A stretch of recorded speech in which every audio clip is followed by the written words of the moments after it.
dun, dun. Hello, I everybody. like that. That's my beachy song. Happy Tuesday, everybody. Happy Taco Tuesday, since I see a taco question in the chat. I have Kat, the nurse flipper. I have Joy by Rod, picking and punching. And below me, she has been on several times before, my good friend Yvon, Thrifty Rich. And Caddy Corner, she's not a newbie either. Kate, Follow That Bug Vintage, has also been on. She's in the car, so we get a shadow of Kate for right now. But we can still hear her. So I'm going to make Yvon big, and then Kate, and then we will get to your questions. Get them in early, because we end up getting a ton, and we can't answer them all. So here is Yvon. Hi, friends. It's me. It's Yvon, back on Kat's channel, my good friend Kat. Hi. If you don't know me, I'm Yvon Thrifty Rich is what I go by. I'm Yvon, and I've been doing YouTube for some time. I've been doing eBay for about 20 years. And then, I embrace some of the new stuff. I may not stay there, but I give it a try. Poshmark, Whatnot. I'm on Whatnot. District. I'm on a couple of districts. I have live YouTube sales. I have 2 booths. Now listen, since I started live YouTube sales, I kind of dropped the ball a little bit on my eBay.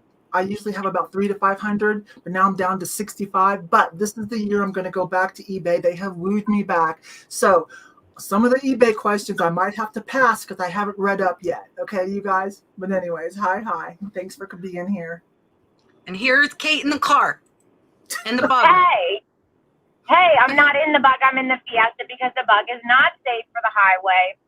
Thank you for inviting me. Of course, I'm in chaotic mode as ever. I am Kate, Follow That Bug Vintage on YouTube, Follow That Bug on Whatnot, Follow That Bug on Etsy, which is currently sleeping because I've been traveling and having a lot of fun with Whatnot.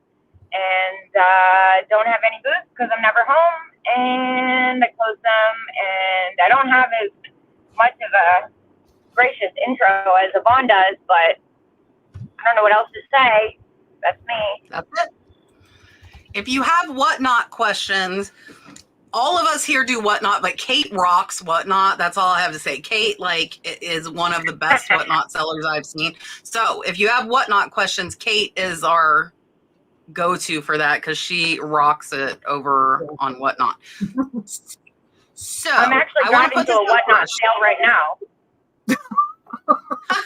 I did a Whatnot sale a couple hours ago, and I haven't done one in a couple weeks. Debbie is here. She remembered, and it's her first live stream. So I wanted to say welcome, and I'm glad you're here. Thank you. Okay. Lori wants to know if you rent a P.O. box from USPS or UPS, can you use that as your shipping label address, even if you have USPS pick the packages up from your house? I'm in Colorado Springs, outside of Denver. So for me, the answer is yes. And also, you can check this with your post office. My post office gives me like a physical address because they kind of know the drill. They give me a physical address I can use so I don't have to put in P.O. box for those that don't ship to a P.O. box. And they're perfectly cool with it. They kind of know what's up with that.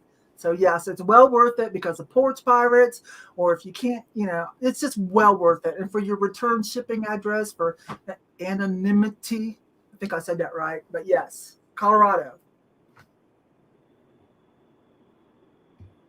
Kate. Oh, okay. I don't remember how this works. Yeah, dude, I love my P.O. box. It's the best. I put my P.O. box on everything. It's so much better, and I've never had any problem with it. Except if I bought something off eBay for myself and people refuse to accept P.O. boxes. Yeah, so I have a P.O. box. I use a P.O. box for my business. And I put all my shipping labels to my P.O. box, not my home address, because I don't want people to know where I live, especially being on YouTube. That's a concern, especially as you grow. You don't want people just showing up to your house. So I use my return label, and I have everything shipped to my P.O. box. Yeah, I think as long as you're in the same city, so you wouldn't want to be like an hour away, then they probably wouldn't want you to use that as your ship from address because the postal rates might change. But other than that, I do exactly that. My P.O. box is my return and my ship from label, and sometimes they pick them up from the house. A lot of times we bring them because we have so many and we like our postal carrier, and she would have to make an extra trip to get all her boxes. So, but as long as it's with distance, I think you should. Yeah, my PO box is actually in a different city than what I actually live in, but it's close by. So, do they pick up? Do you have pickup like she was saying? Because I'm a brand new development, we didn't have pickup there when they weren't picking up in my neighborhood because it's brand new homes. But will they now? I don't know. I need to check back. So they were literally building the homes on my street. So because I built a brand new home, so I would have to check back. Originally, when I first moved in, they didn't, but I have to go back and check though. She said she's within walking distance, so yeah, you should have no problem at all, Lori. Yeah. None at all.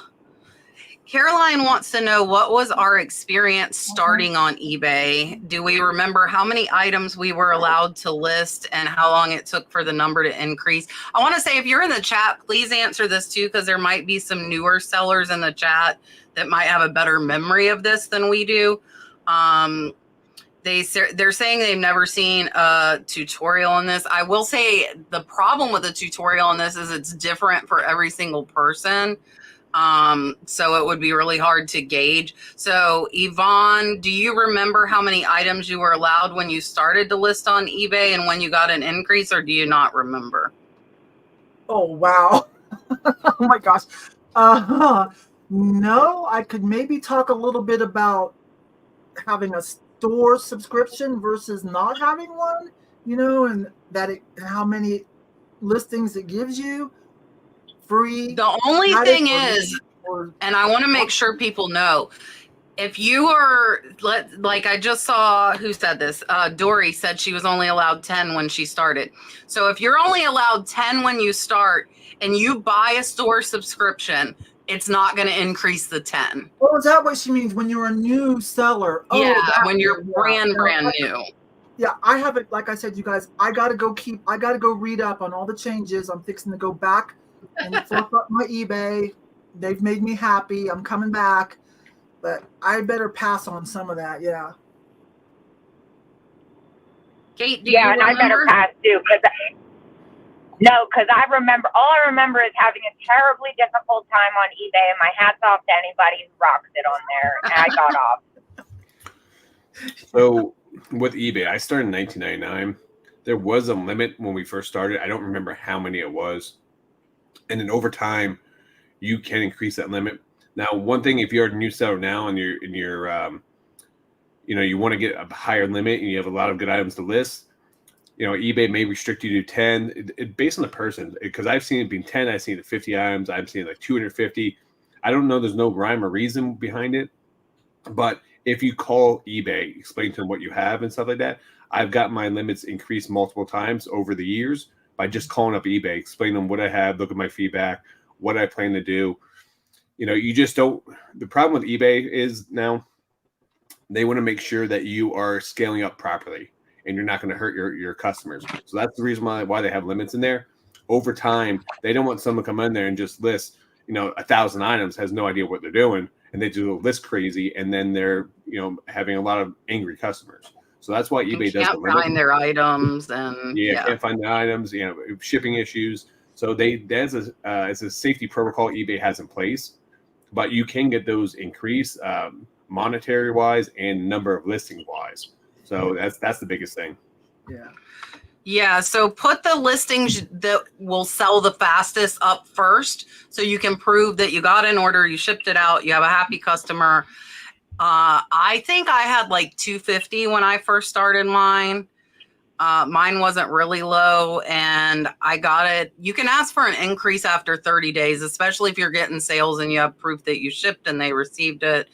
So it should be pretty easy. This is the only time I recommend going to other platforms. Like if you have 10 on eBay, don't let that hold you back from reselling. List on Poshmark or Mercari or somewhere else, Etsy. You don't want to say, I only have 10 listings, that's all I'm doing, because 10 listings is not much in the grand scheme of things. And that's the only time I tell people to, start a second platform in addition to eBay, if you're going to concentrate on eBay, because 10's not going to get you very far. Also, too, Kat, I think if you are a business and you have like if you're buying directly from a supplier, you can submit that paperwork to eBay to get it increased right away, if I'm not mistaken. So if you are buying and you have a supplier that you're going through, I think you can do that too to get it increased throughout the bat. Oh, to like tell them like I'm selling this or whatever. Yeah, you show a supply chain of that you're providing, you're getting a product from a wholesaler, and I think that may be able to help out too. Also, too, if you're limited to 10 items, I literally put items up that would lose money on that would just sell within that day, just to get the feedback and just to get the experience. So I would literally list, if I was only limited to 10 items, I would literally list 10 items at $1 just to get the sales, so I can complete the sales, call eBay to get an increase immediately. Or ask a friend. I don't know if Val's in the chat today. Val messaged me and said, hey, I got a Simply Southern shirt. I think you'll love it. I'll send you the money back if you'll buy it from me on eBay and leave me feedback. So like I bought it. She sent me the money back and I left her feedback for it. So you could have friends or family buy little cheap stuff from you too. That's not against the rules at all to build feedback up. It is against the rules to have friends or family bid on your auctions. That is illegal. Do not do that. It's called shield bidding. Yeah, do not do that. But to have them buy an item that you're paying fees on, that is not against the rules. So you can do that. Joanne wants to know, how do I find the sell-through rate of an item on eBay? Well, if there's an easier way, I don't know. I don't know if there's some new tools I don't know about since I haven't read up. But typically, you just go look at the item, see how many are listed, and see how many have sold. But it's also keep in mind it's a 90-day look back. Yeah, that is exactly it. And you'll divide the amount listed by the amount sold, and that will give you a percent. I typically want to see 50%. So if I see 100 listed, I want to see 50 or more sold, especially if I am spending a lot of money on something. J-Ride, I think he was in the chat. J-Ride has an amazing business model. He kicks my butt on eBay, kicks most people's butt on eBay, and he only picks up stuff with a 70% sell-through rate. So if there's 100 listed, he won't pick it up unless 70 have sold. And that boy, like, man, sorry if you're here, blows everybody out of the water. It is absolutely crazy. Well, you kind of get that way after a while. You kind of get to wanting to do it that way because it's that file. Yeah, I was going to say too, to add for the sell-through rate, one thing to keep in mind, if you guys don't understand the whole process through the sell-through rate, if an item, say there's 100 listed and only 20 is sold, that means every 90 days, 20 items will sell. So if you're putting your item up, that's going to go through 5 90-day cycles before your item could potentially sell. So that's a good way to think about that. So how much time that actually is. Because 15 months. Yeah, 15 months. People don't think of it that way. Or if there's 100 items listed and 50 or so, that means every 90 days, 50 items will sell. So to get through those 100 items, that's a 6-month cycle. So that's why the sell-through rate is so important. Because if you are buying items that are at a 10, 20% sell-through rate, like Kat just said, you're going to be sitting on that item for a year to 15 months probably before that potentially will sell. Yeah, and I list stuff like that because I buy lots that have faster sell-through rate items and lower, and I want 80%, he says. Listen here, buddy. I list them all because I paid for the lot and I'm okay because I know I have enough faster sell-through that the lot is paid and I have a lot of space. So my situation's a lot different than a lot of people because we have essentially warehouse space on my property. Between all the sheds in my rental house, we have a lot of square footage to store things. Yeah, we have a question for Yvon from Patty. Yvon, she wants to know, are there any remnants left in Colorado Springs of Tesla's time there? You know what, you guys, if those of you that watch my channel, and Patty, I know you do, you're a friend of mine, a cyber friend. You guys know my town is like a reseller's paradise. There's so many thrift stores. It's insane. There's a lot of resellers too, quite a few YouTubers. People come here and visit. Rally Roots comes here on a regular basis. They call it Reseller Paradise.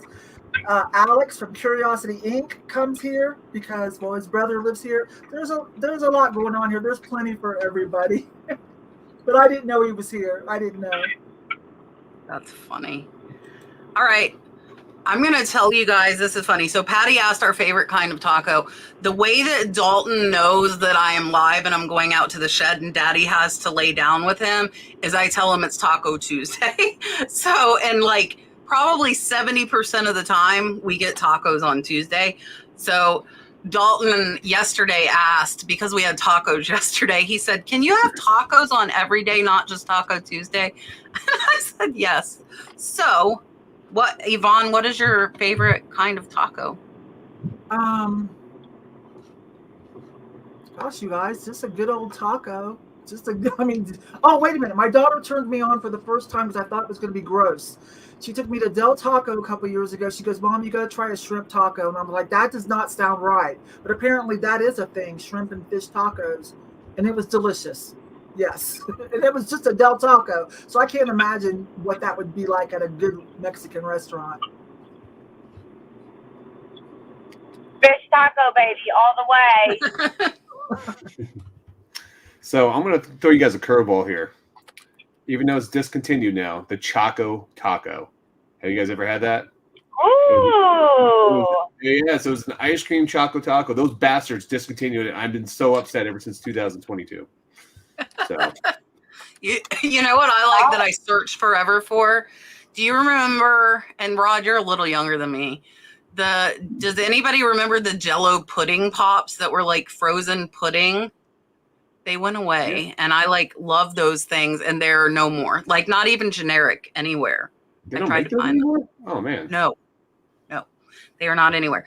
I am really boring. Those of you that know me well know this. I am like meat and cheese all the way. So I like just plain old either beef or chicken and cheese on a taco. I am super, super boring. Super boring when it comes to food. That's not boring. That's traditional. Kat, That's like my dad's doing. Have you ever had the Choco Taco before? It was a taco with ice cream inside of it with a chocolate. But it had like an ice cream cone shell, right? Yeah, correct. Yeah, I know what it is. But Yeah. I don't like cones. I'm one of those weird people that get my ice cream in a cup. You're dead to me. Yeah. How do you not like cones? I am so picky. I'm so my picky. gosh. Embrace your No inner child. It's so funny. Dalton like went crazy. We went out to eat when we were down in Clearwater thrifting with our friend Lily. And Dalton told Lily he wanted an ice cream cone. And I'm like, he's never had a cone. What's he do? He eats the ice cream out of the cone. He wouldn't eat the cone. I'm like, oh, like, and it sucks because Brad eats everything, but Dalton's picking up after me, of course, right? Like, and I'm like, oh, now I'm like creating what my dad created all over again. My daughter eats a lot of different stuff though, so she doesn't have it. Okay, I want to preface this question with this is totally opinion based and it is totally dependent on what you sell. So we can all tell you what our favorite or most popular box is, but it really depends on what people sell. So what is your most popular box size that you use and where do you find them if she's saying if USPS isn't responding? If you're ordering on USPS.com, I've never had them not fulfill an order. If you're doing it at the post office, order it online. I've never had an issue with that. So Yvonne, what do you think is the most common box that you use? Okay, for boxes, because when I was selling clothing, mostly all clothing, it would be the padded flat rate for jeans and stuff. But now listen, since they switched to the USPS Advantage, I find I'm rarely needing any UPS boxes because they're all priority. And I'm finding out like the Ground Advantage gets there almost as quick as priority and it's significantly cheaper. So I've got it. But okay, the little 7x7x7, I would say. It used to be flat rate, but no more. But the little 7x7x7.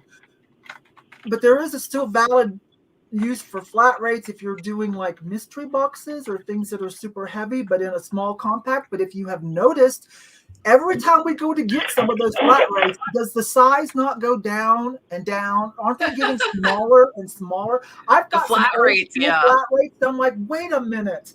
Like the new ones are half the size. But anyways, so I've gone to buying bulk boxes, brown bulk boxes myself. I have made a mistake and put something in a UPS priority and then found out how much cheaper it was for ground. So though this isn't really what you're supposed to do, but I did. Oh no, I'm not changing it. And so I wrapped it. I put it in a poly bag and taped it all up to cover up the priority. Okay, I did do that one time recently, but that's my deal. Well, I order my priority mailboxes online too, but I mean, I don't sell like clothing or sports cards or jewelry sometimes jewelry, but I order most of my boxes honestly off Amazon because I usually pay a couple extra cents for convenience per box. Because I know. What size do you use the most, Kate? 10A6. And then I'd say my second most common is a 755. We're talking regular box, so buying our own now. Yeah. Like what size box do you think you use the most of any box? Yeah, a 10A6. Yeah. Somebody else said that too in the chat just now. 864 I use a lot, especially because I'm shipping out smaller items. And when I started doing Whatnot, I started shipping out a lot of items that were smaller. So I use that. When it comes to like the postal service, there's I think it's what box? It's a 1097 box, which is like the box size. It's a thin box, almost like a game box. You can fit like an action figure in the box. I use that one a lot. I think it's box number 7, which is the square one. 12 by 12 by 7. Yeah, that one I use a lot for the postal service. But since they switched over to Ground Advantage, I've been doing less and less priority mail stuff. But double check your priority mail because sometimes priority mail is cheaper than Ground Advantage. Not always, but it is sometimes. Yeah, sometimes. Sometimes it is. So, but yeah, I would say I do mostly Ground Advantage now, so I'm not using as many boxes as I used to. But I ship comic book slabs a lot of times in those. But if it's something high end, I'm not even going to ship through the postal service. I'm going through UPS or FedEx. Yeah, so we use the number 7 and number 4 a lot. Oh, sorry, Kate. Go ahead. No, I was just going to say also, as far as paying up for convenience, sometimes, like Rod said, the difference between priority and ground is literally a few cents. It's like 16 cents or something, and then you can get the free boxes priority from USPS. So it's like, I don't think your buyer is going to complain if they pay an extra 16 cents and it gets there faster. I agree. Yeah. Yeah, and here's how I look at it with priority versus Ground Advantage. So if I get a free 12 by 12 by 7 box, which is one of the ones we use the most, and I have to pay $2 for a 12 by 12 box, I would rather up them to priority and use a free box because really I'm saving $1 because I get a free box. That makes sense, definitely. Yeah, so we 8 by 8 by 8, 8 by 6 by 4, and then the number 4, which is the one Yvon was saying that it's like 7 by 6 by 7. That's the number 4 free from USPS. And then I use the ones Raw does. Oh, we use the shoe boxes a lot for statues. Shoe boxes are good for statues and vases that are narrow and not that tall. I like the free shoe boxes too. I find myself Frankensteining a lot of the priority mail boxes a lot of times. So like if I ship like board games or something like that, I have to cut them and put them on top of each other, or the boxes I like to cut up and we stack them. You can stack them. I've stacked 3 shoe boxes before for like a tall item. You can totally, as long as you're using priority, you can put their boxes together. And you're under the height. So you don't have the extra $15 fee. Oh, so Jordan, USPS, we don't mean actual shoe boxes, but USPS would ship a shoe box. They're shoebox size and they're free from USPS.com. But which is nice. It's shoe boxes, which is funny. Like depending on your size of your shoe box. Let's see. This is a wonderful question. Oh, Diane God. says, I have whatnot burnout after 6 months. Does anyone else have it? And how do I get excited about it again? Please feel free to answer in the chat. This will be better for the other three, but I'll add a little tidbit about it. I knew from the get-go that I could not incorporate whatnot. For me, whatnot, you got to work it consistently like Kate does and Kat, and I think Rod, you do too. I'm not sure. I do a lot of whatnot.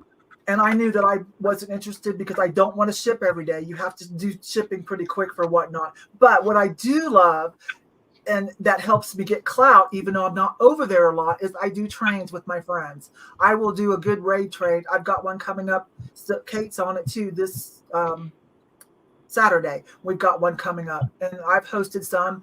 And I've been, so if my friends ask me, hey, you want to come do a raid train, I'm all about it because those are fun. And since I haven't built up the clientele over there, the customer base or the fan base, whatever, it's a raid train, so it gets passed down. So you might try doing that. You can always put one together yourself too. And that might get you a little excited again. Yeah, what was it, Diane, who asked the question? I think I heard. Yes, Yeah. Diane. Diane, I want to shake you. If you're bored, do something different. I mean, I totally get it. I got so bored of doing preloaded sales. I mean, I was like ready to just pop my eyeballs out. And I've only been on whatnot for like 10 months or something. So I just did something different. You know what I mean? Switch it up. There's no point in boring yourself. If you're tired of doing something, do something differently. And if you do something differently, chances are you're going to get new viewers. And chances are, if you're bored, people pick up on that energy. Oh, yeah. Life's too short to be bored. This is supposed to be fun. You know what? Kate's not elaborating, so I'm gonna do it for her because she's driving.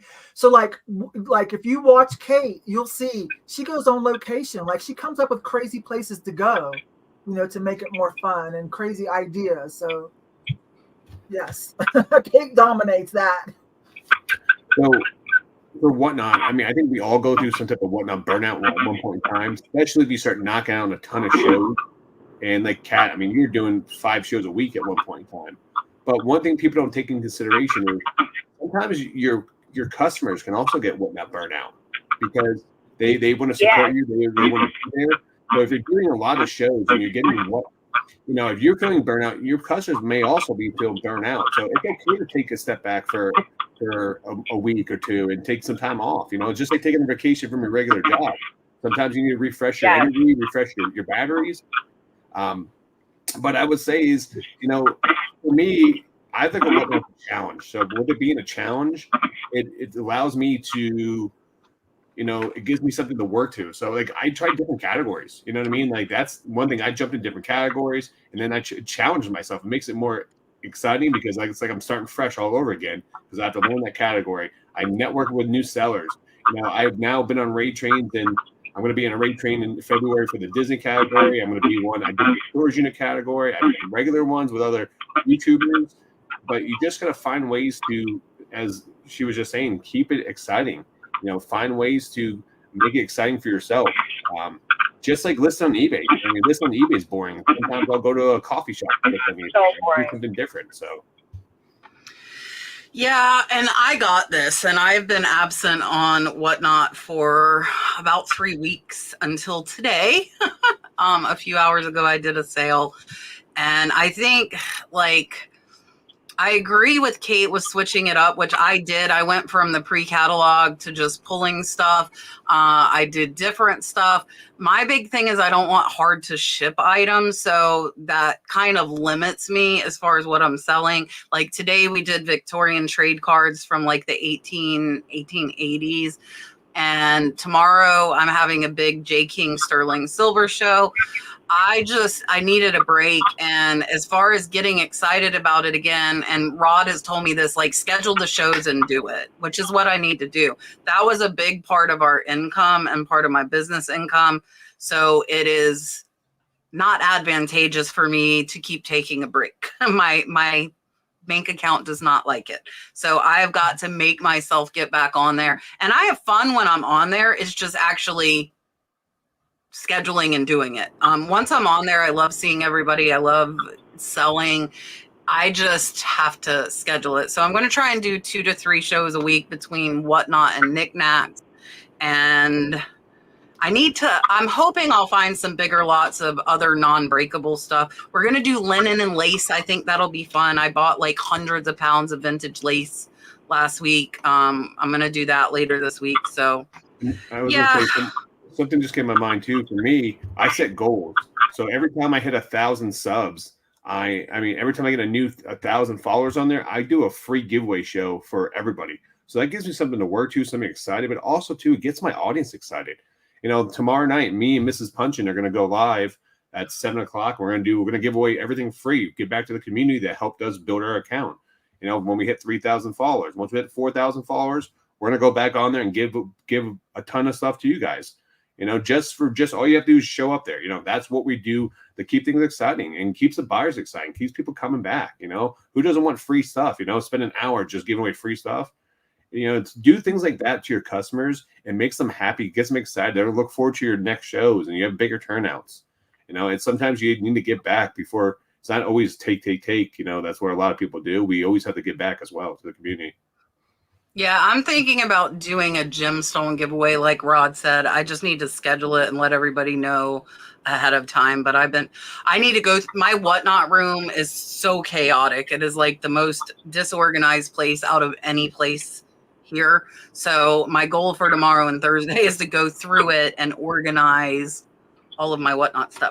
My flipping banker sent a $10 super chat and said, "Thanks for helping with the box question. You are welcome. And thank you so much." I'm going to give you the whale. I really like the whale. Here you go.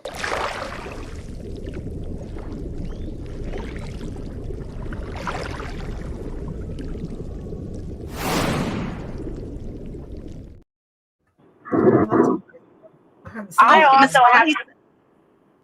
Oh, what, huh, Kate? No, I was going to say something to piggyback off something Rod said, as in different categories. Get the Whatnot newsletter. I don't know what you sell, but if you're looking for inspiration for different categories, Whatnot's always creating new categories and doing special promotions where they give you extra bonuses and stuff like that if you do a show in their category. That can make it exciting because, like Rod said, it makes like a challenge for yourself.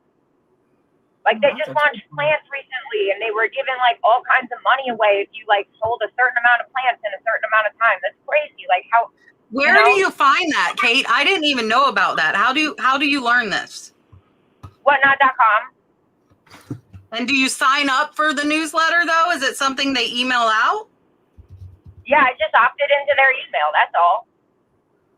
It's okay, great. well, I've never seen this. No, it sounds like, because I could have got on the plant train. I wonder if they're still doing that.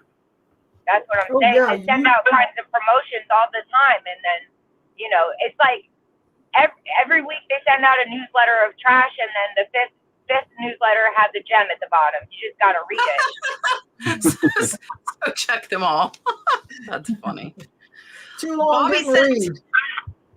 I know, right? Yeah, Bobby sent $10 and said thank you to Hot Rod. Rod is now Hot Rod. And Yvon, I commute 2 hours a day and have binge all the material. Like, binge it all you want. I'm sure all of us will agree with that sentiment. Thank you so much. I'm going to give you Yvon. Yvon, I still have your mermaids. I'm going to give you Yvon's mermaids and merman. There you go.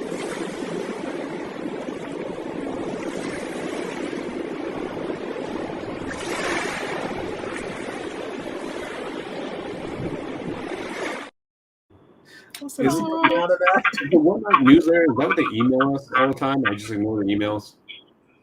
Probably what it is. I wonder if mine go to my spam box. I don't even know where to sign up for this. Maybe on their blogs.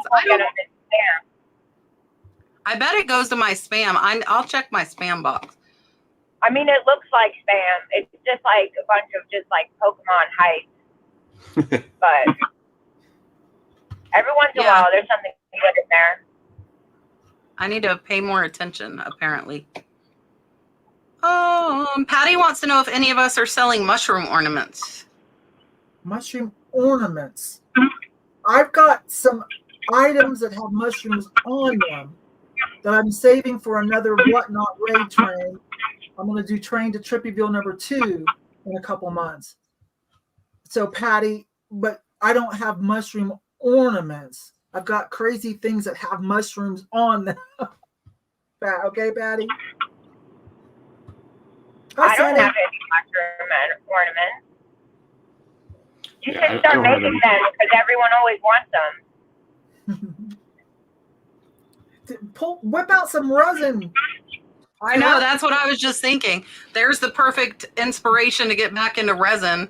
Make mushroom ornaments to sell to people. You can put a little hook in it, right? As it's setting. Yeah, I could drill a hole in it. I haven't done resin in forever. All right, this is out of my wheelhouse, but maybe Yvonne and Kate can help. Becky wants to know, what are the best videos that show selling tips for YouTube, including drop sales? Is that where like you show a video with stuff for sale and then they can comment that they want to buy it? I think that's what that is. I think. I'm not sure if anybody talks about, like I do YouTube sales. That YouTube is my number one. And that's why I haven't really embraced Whatnot fully or District live selling, because my YouTube is number one, and I do every Monday. Excuse me. I don't know if anybody's actually done videos on that, but you can watch people do their shows and get some ideas. Now, if we're understanding what you mean by drop sales, Amy Yoso Boho, and I don't think she's here tonight. Yeah, and she's been on here. I think she talked about it when she was on with us too. She does ones like that where she shows you and then you just go claim it in the chat, and she leaves the chat open for so many days. You claim it until time's up. And whoever like the increments go up. That's usually called a claim sale, but is she referring to drop shipping maybe? Or drop sales? No, I think she means like where you show the video and then people can claim it. Becky, if you're still in the chat, let us know if that's what you mean. Yeah, like the way Amy does it, they're not live. It's a static video, but that you can watch and you can rewatch it if you have to and stop. And, and then she's got information in the chat comments. I mean, in the comment section. I keep meaning to copy that idea because it's cool. Yeah. Yeah, that's Yeah, drop sales, claim sale. Yep. Kate, I love your live sales, Becky. You can contact me if you think you want to give it a try, and we can talk. And I'd be glad to have you on as a guest when you to talk about it. But Kate, do you have anything to add? No, I was just saying that's way over my head. Oh, okay. So I used to do claim sales on Instagram, but also too, you can do them on YouTube. You can also, not just your video, you can also use your community tab as well to put pictures up and have people comment underneath there for claim sales. And then on like Instagram, that's a big one that does a lot of claim sales, because all you have to do is post up the pictures and just tell them claim in the comments. And a lot of people do. That's how I got started doing a lot of live sales was on Instagram first and foremost. And there's a lot of Facebook groups too that do claim sales. So not just YouTube, you can literally use all the other major social media platforms to do claim sales. Yeah, TikTok even right now. TikTok? Oh yeah, TikTok has a lot of live selling right now too. Yeah, I haven't done the drop sales. So, and I don't know that I've seen anybody, like Yvonne said, like people do them, but I don't know that there's been any like tutorials or like how to about them. I think the best thing would be, like Yvonne said, to watch them and kind of see how they're doing it and emulate, what you feel like is working for them. Yeah, most of the time they're gonna just put down claim in the comments, and then they'll email you. Email the buyer. They'll put like their contact information. Then you have to send an email with an invoice, wait for them to pay it, and then go that route. But that's usually how a lot of it is done. Yeah, that's why I like Whatnot so much, because then they have to pay and I don't have to invoice them, and it makes life a lot easier. Cassandra wants to know, how do you track your accounting throughout the year? Do you use My Reseller Genius spreadsheet? If you use an accountant, do you give them your sourcing receipts, etc.? No one's going to like my answer. I'm old school. I've been doing this since the 80s, okay? So I'm used to doing hard copies and stuff, and then we would just give it to the accountant. But to save money, we would add totals up ourselves to save money, instead of having, because that costs them money if they're going to have to do that task too. So I still operate that way today. And plus you guys know that I'm part-time, right? So I don't worry about it because PayPal gives me my totals at the end of the year. eBay gives me my totals at the end of the year. My booth, my market gives me my totals. And then I take my own inventory. I add up my own receipts. And then I just give it, but then that's where the buck stops now. I used to do my own taxes, but when I got married and now my husband's income, he's corporate. Now he feels more comfortable. Okay. And I do too. Now I give it all to an accountant, but for years, I did it all myself, filed it, everything myself. It's really not that hard, but if you don't feel like you have that aptitude or, it's very tedious and you just don't want to. My accountant doesn't charge very much. I think it's $350. But I do all the adding up. I just hand them, the printouts, and here it is, and my mileage and cost of goods and all that. And then she charges me about $350 to put it all nice and neat, find any tax breaks for me, tell me if I need to make more or less, that kind of thing. That's me, you guys. But there are a lot of software programs I'm sure you're fixing to hear about. Yeah, I mean, I'm the worst person to answer this question. I'm like Yvon, but what I do is every time I spend something or take in something, no matter what it is, I have a file in my phone in notes, and I write everything down. And then when I get home at the end of the day or end of the week, whatever it is, I have a notebook that like a day planner that I copy everything down. So like I basically have 3 copies of everything because I have my digital receipts usually from my 1099s and all that, and emails and receipts from the bank and yada, yada, yada. And then I have my phone copy, and then I have my Walmart planner. But it's messy. It's not a good system. So for me, I keep I do a lot of sourcing at garage sales and yard sales. So I keep a receipt book in my truck in my console. You can get like a real small one. So if at the end of the day you can write down what you spent if you wanted to. I'm also filming everything, so I have video proof of what I'm buying and selling. So when I go to edit my videos, I always have a better understanding of what I spent for those days. I have an American Express business card, which I can take pictures of my receipts and uploads right to my American Express account, which is great. So I use all my business purchases through that card. Plus I get tons of rewards points that I can use for free hotels, which is great for sourcing and what we do. So I can travel. I always talk about that on here all the time. But it's just being organized. I mean, it really doesn't matter what you do. Reseller Genie is great. Spreadsheet, you can use a spreadsheet. People use QuickBooks. But I mean, you have to have some type of system. Don't be that person at the end of the year has all your stuff just thrown in 10 different places. Get a folder, at least get some type of organization going through. And I will tell you the best tip I've done for myself. I put a reminder on my phone once a week, and I have it just repeat every week to go do my accounting books.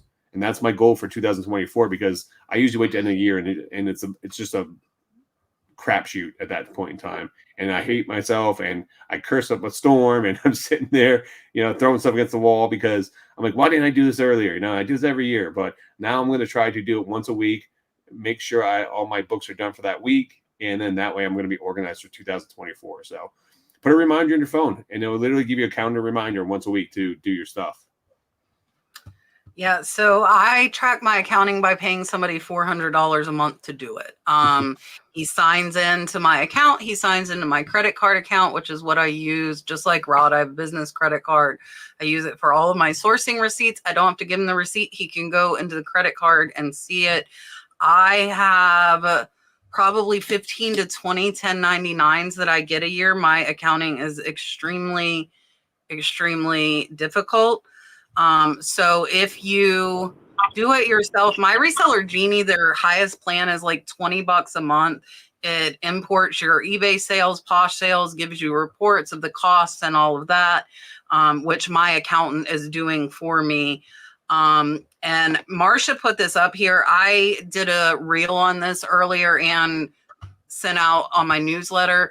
Mark 2 this year, guys, is doing it different. He is only selling his course in January. That is it. At the end of January, nobody can buy it for the rest of the year. So today, tomorrow, and Thursday, he is doing $100 off. That's my link there for it. It is an amazing course. It took me 2 weeks to get through it. It is so in depth, but it tells you about your deductions you can take, when you should file an LLC, how to do your inventory. It also has questions to ask an accountant, to find an accountant that knows about reselling, which is important. So it's like, even though I pay somebody, I now kind of have more insight into it after taking the course, because I wanted to take it before I was promoting it. I felt like I should, and I just learned so much. So Marcia threw that up there, but it's $100 off just for 3 days. So definitely, if you want to learn stuff, it's like going to school for 2 weeks. It took me 2 weeks of a couple of hours a day. It's very, very in depth if you want to learn everything about it, so you feel comfortable doing it yourself. I am scared of the taxes. That's why I started paying an accountant when I was making $2,000 a month in sales. I wasn't paying as much as I am now, but I'm scared of, I'm just scared of the government. I don't want to mess things up. Sitting Kitty asked if it's the first to have a guest in the car while on the podcast. It's the first time to have a guest, but we were talking about this before we started the show. I have been live on the podcast in my car when Julian Bearded Thrift Machine was my co-host, and I was nursing and I had to work on a Tuesday. And so over the first half of the show, I was in my car doing the show live. So Kate is the first guest, but I also have done it as well. All right. Do you use an ultrasonic clean? Oh, go ahead, Kate. No, I was going to say, to be fair, the last time I was on your show, I was in a cave in California, spent half the time trying to figure out which way my camera went. So yes, Kate was having a rough time the last time she was on. She survived the cave. Would you go there ever again because of the bad experience? Yeah, I was just have lower expectations. That's awesome. Okay, Yvonne, do you use an ultrasonic cleaner? No. For what? Kate? Jewelry? I don't know what that is. For jewelry? No, I just use a soft bamboo toothbrush. So I use one, and you should never put stones or anything with glue in there. So if it has stones inlaid, it shouldn't be put in there. I use mine mainly for sterling. If there is stone with a setting, not glued, I have put them in there and they've been okay, but I don't think you're supposed to. And you got to watch what cleaner you get as well. But I mainly use mine for sterling silver. Cassandra sent a $10 super chat. Thank you so much. We will give you a dolphin. Here you go.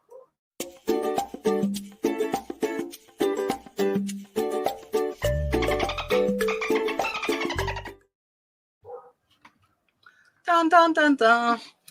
Miss Karen wants to know, do you use other sales outlets for your items like flea markets and mall booths? And do you find them worth it? Yes, I do. Garage sales, estate sales, the clearance rack at, TJ Maxx, Marshalls, Ross, Nordstrom rack, places like that. No, she's asking if you sell at flea markets and booths. Wait a minute. Do you use other sales? Oh, I'm sorry. Yes, I have 2 booths. So I do live sales on YouTube. Yes, I have 2 booths at an antique vendor mall. Yes, I love it. Love it. I highly recommend it. There are some things that I would see artwork or cute little pieces of furniture, and I'm like, I can't ship that. I can, but I don't want to. So I got me a booth so I could pick up some of that cool stuff. And then before I knew it, I have 2 booths. I just really love it. There are some things I've learned, that can move faster locally. There are some things I need to put online, things like that. But yeah. Do I find it worth it? Okay, now listen. Oh man, I've got a video, but it's when I first went back into booths. I think it's about 3 years old. But I talked about my process of deciding about a booth and where to go. And I took advice from George the Antique Nomad and a couple other people. You'd have to go find it if you can. But I talk about my process and think good questions to ask, good things that you want to consider. Like it would be about a 10-minute conversation right here. But yeah, and I think I've got 2 booth talk videos where some of us were on it. Kate was on one of them because she did used to have a booth. Yeah, go try to find my booth talk because we talk about questions you should ask, things that you should look for before you rent a booth. Yeah. Dude, I was starting to sweat. Mm-hmm. Why? Okay. Hello? Keith? That is not a good thing to say and disappear. Yeah. Yeah. Hello. I hope she's okay. Uh-oh. Okay. Hopefully Kate will be right back.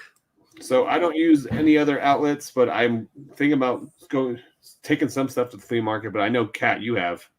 That's so weird. She's back. How ironic. I have arrived at the service station finally. Oh, we can see her. Look, she's I there know. for real. And of course, I lose service as soon as I'm not driving. That's hilarious. I don't have a booth anymore because I'm never home. Shocker. And when I did, it just wasn't for me. But I know I have a lot of friends who kill it in the booth and flea markets. I used to sell at this one flea market, and we would get up at like 3 o'clock in the morning. And if you weren't set up by 3:30, it was like over for you. And that's just not my lifestyle, honestly. Yeah, so I don't want to spend the time to sit at a flea market all Saturday and Sunday. I would rather be out at a flea market or at garage sales sourcing. So I donate a lot of my stuff to somebody who sells at the flea market. I just give it to them for free if I don't want to deal with it. Our booths here, there are about 4 malls within an hour of me, all have 50 plus people waiting on them. And I've talked about this before. I do not have the decorating skills. Mine would be the one where you see like boxes of crap you just dig through, because I don't have like the decorating skill. They would just be like a hot mess. Which those booths I like to go in and dig in, but I don't feel confident I would be able to set it up to be aesthetically appealing. But make sure Yvon loves hers. Kate didn't like it. And I've heard both from people. So the worst I could say is try it, and see if you like it in your area, if it's profitable. Some areas it's very profitable. Others it is not. And if you don't mind sitting at the flea market, Leroy Blood Sweat Sell does a lot of his sales at the flea market. So I think it all depends on your time and what you want to do with it. Sunny does, right? Las Vegas. Oh, I think Sunny started lately. Yeah. I think he just started. All right. Let's see. Doves in the Crosswalk says, I'm considering using Whatnot Marketplace, not live selling. Would it make sense to do this if I direct my customers there instead of eBay? I would, if you're still in the chat, tell us how you're getting these customers to direct them. So she said she's looking, I'm assuming to expand to more platforms. Okay. A couple of things about that. Okay. You never want to do live selling. Okay. Okay. But if you're only going to use it for a redirect, I would consider opening up your own place on District, because they only charge 5%. And so you'll be saving and then, if you or own Shopify with no fees. Yeah. Then you set your own commission. But if it's just for yourself, you would be flying under with just 5%. And you do have the ability though to do live sales in the future if you want. So I would choose a district marketplace over a Whatnot, but there might be better options too. Okay, like Instagram or something. But if you want somebody that's going to do all your billing for you, then just me, this is all I know. There might be better options again, but over Whatnot, I would go look at district, opening up your own marketplace, not joining another one, because then you're back up to 10 to 20%. Opening your own, you don't have to have any other sellers. It could just be you if you're just going to do a redirect. Yeah, I don't know. I have no idea how to answer that, So honestly. Kate, if you get direct sales, do you ever how do you get your direct sales, or do you only do it from the live sales? Well, I used to do Etsy full time. Okay. As for marketplace on Whatnot, I actually turned it off because the alerting was not the same as it is. It just randomly went off, and that email went into my spam, even though I got all my other emails from Whatnot. And I would go into my shipping after a live sale, and I would be like, what is this random package? Where did this come from? That was due out 3 days ago. And sure enough, I don't know. I didn't really like the marketplace, but that was 6 months ago, and Whatnot changes things pretty quickly. So I don't know what it's like now. So they did put in the chat, they want to redirect their customers, redirect people from YouTube to their marketplace. And that's what they're looking to do. The problem with Whatnot is the shipping aspect of Whatnot, because depending on what kind of items you're selling, you can't ship big items on Whatnot. You want to because if you can't ship golf clubs, you can't ship baseball bats, because just how their shipping system's set up, because you have to ship through United States Postal Service. They do have a trial program right now for UPS, but you have to be approved to get into that trial program. So, I'm not sure why you don't want to, redirect your customers to eBay. Is it the fees there with that? Because, you're only going to save 2-3% on Whatnot compared to eBay. So is it really worth the hassle of doing that? If the best thing would actually do would be to create, sign up for the partnership program through eBay. And then you get a percentage of anyone who clicks on your direct links to go to and buy stuff from your store or anyone else's store. And then you make affiliate commission from those partnership links. That would be something that I would recommend doing, especially if you're pulling your customers from YouTube to your eBay store. And then you'll get little commissions on that side. And if they go and buy something on someone else's page, you still get commission because you redirected them. That might be a better way for you to just continue to redirect to eBay, but it allows you to double dip a little bit and make a little money on the side. It's not going to be a lot, but every little bit helps out. My question is, why are you redirecting them? I direct them straight to my email and pay no fees, and I send them an invoice on PayPal. If you have the customers and you already have them, I'm not sending them anywhere. I'm going to take that sale and pay no commission. So in my videos on my catch treasure hunting, I say, hey, email me if you want any item. They email me. I say, okay, I'll do this plus shipping. What's your PayPal email? And then I email them and I get paid in PayPal. Now I use Big Cartel to sell some things. It's $10 a month. You can have 60 items. You could do it that way. I used to do that when I wanted to be fair and not I'd let whoever got there get it first. But I wouldn't unless I'm generally directing and saying, hey, look who's in the chat. I haven't seen you in forever. What's up, Chris? Oh my gosh, me either. Old school. One of the OGs from YouTube, guys. Where have you been? He's alive. Unless I'm sending somebody generally hey, go look at what I have, I'm going to take that sale with no commission. I'm not going to send them anywhere. What I think they're doing is maybe they're listing the items in their eBay store, and then their items already listed, and then redirecting. That's my take from it. Maybe I could be wrong on that. And the items already listed, and they're looking for another platform to list items, but still. But I'll pull an item off eBay if somebody emails me. I'm not going to pay the fee to eBay when I can end the listing and just sell it. Yeah, absolutely. I'm wondering if they're having your Instagram problem. page or your email or anything like that. Well, as far as expanding platforms, like Whatnot Marketplace is not a platform I would recommend you expand to. I haven't had a sale off Marketplace in like 6 months. Plus, it limits you to 500 items as well.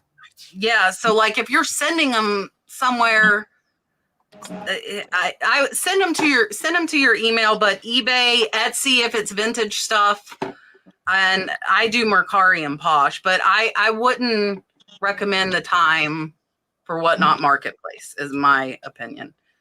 Okay, look at this, and I don't know if did you see this in the chat, Yvon? Yeah, I answered it earlier. This is crazy that Fire and Light's just sitting.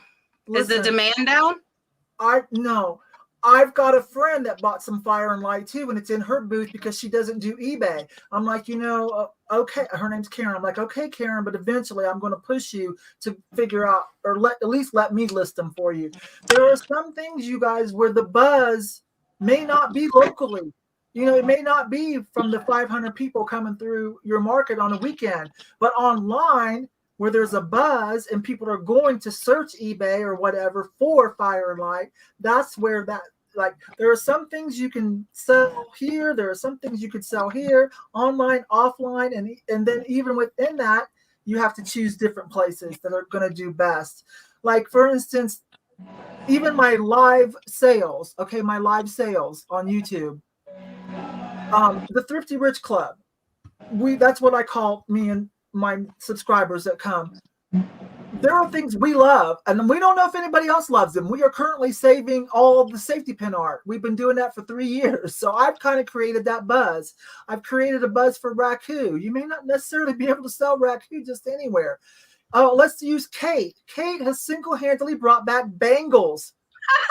Yes. They're going to be in my video that comes out tomorrow. Bangles that I think are going to end up with Kate. Are going to be in my video tomorrow because Sandy came shopping with me and got bangles for Kate, and it's the first thing in my video. She told me that she made 15 pounds. But if you can tap into Kate's market, if you're kind of like on the fringe of her social network, you can sell a bangle. So, but you got to know where. But I can't just put a bangle in my booth and sell it. No. But if I bring it to a sale, or to a Whatnot, and especially if it's a train or if Kate's anywhere around, I can sell a bangle there. You starting to get my drift on that? Yeah, that makes sense. Squirrely Reseller sent $4.99 super chat. Car parts. How do I know what car they go to if there's no barcode or name? And vintage costume jewelry, how to price with no name or mark when nothing comes up on Google Lens. Car parts, I'm going to have to pass. I do not know. I feel like if you're going to sell car parts, you need to know what you're doing because there's going to be a high return rate, I would guess, on car parts. Once they buy yours, they switch it out, and then they send their old one back to you and say, this didn't work. I feel like that's a whole game where you better be on point. Costume jewelry with no name or marks. If Google Lens, if an image search doesn't help you, and you just, like me, you're still learning, sometimes you just got to sell it on the beauty of it.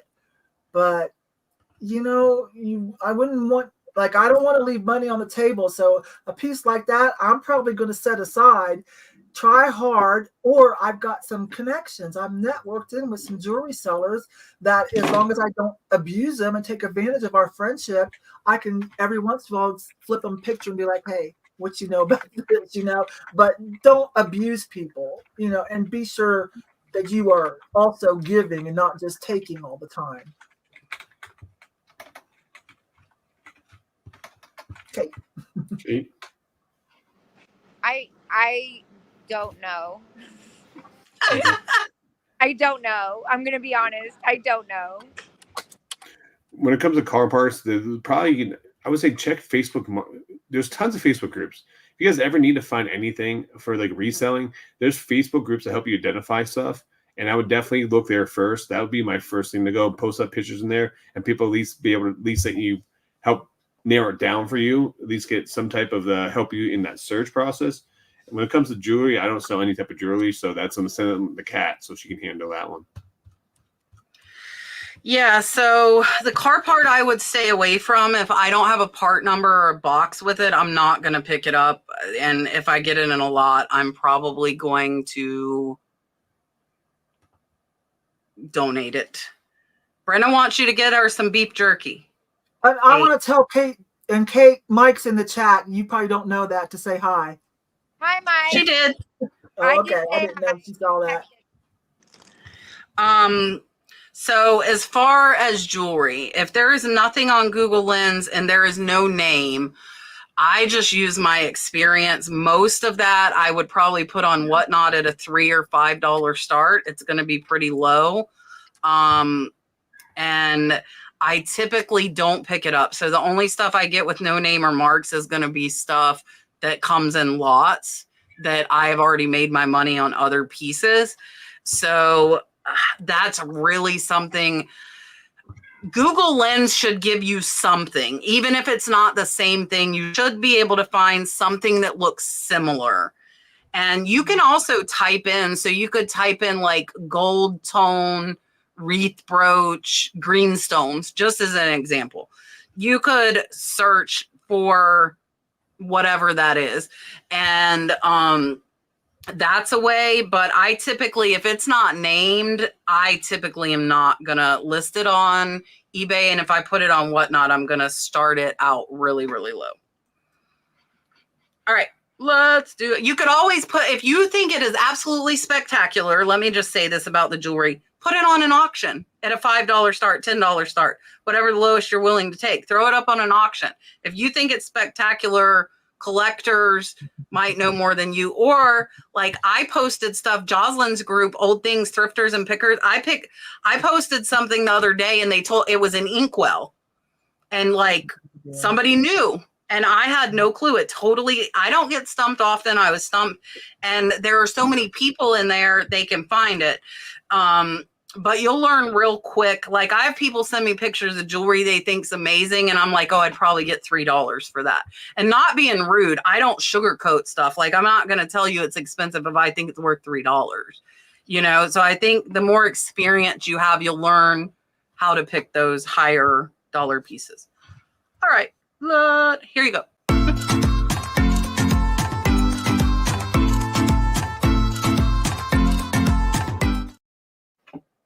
Dun, dun, dun, dun, dun, dun, dun. Mark made it. Yay. Mark's alive. All right, let's give Mark a beach. Where's a beach? Here you go.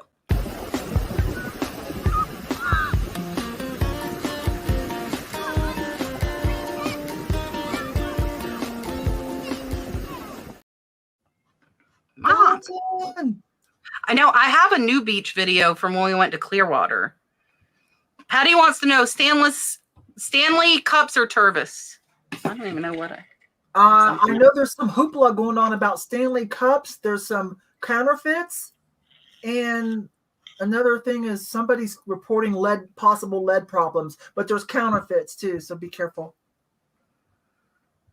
That's all I got to say about that. Dude, I sell plastic jewelry. This is all over my head. I'm just getting my popcorn on, hanging out. We're just watching Kate munching down. Have you guys seen this? It's candy pop popcorn. It's popcorn with mini M&Ms on it.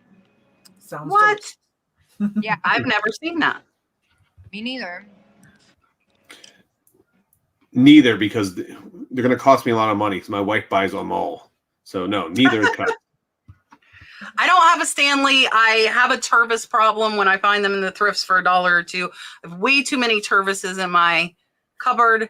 And I have sold a lot of Tervises, some of them for like $70. So I always pay attention to Tervises. The one I have is a Walmart. It's a Reduce brand. I don't care about Yeti problem too at my house too. So yeah, I have a few Yetis, and if I find Yetis cheap, I pick them up too. Mike sent a $19.99 super chat. Yay! Mike, good job, Mike. Thank you. All right, we'll give Mike Yvon's mermaids. I don't know if Mike saw the mermaids earlier. Here you go. This is Yvon's.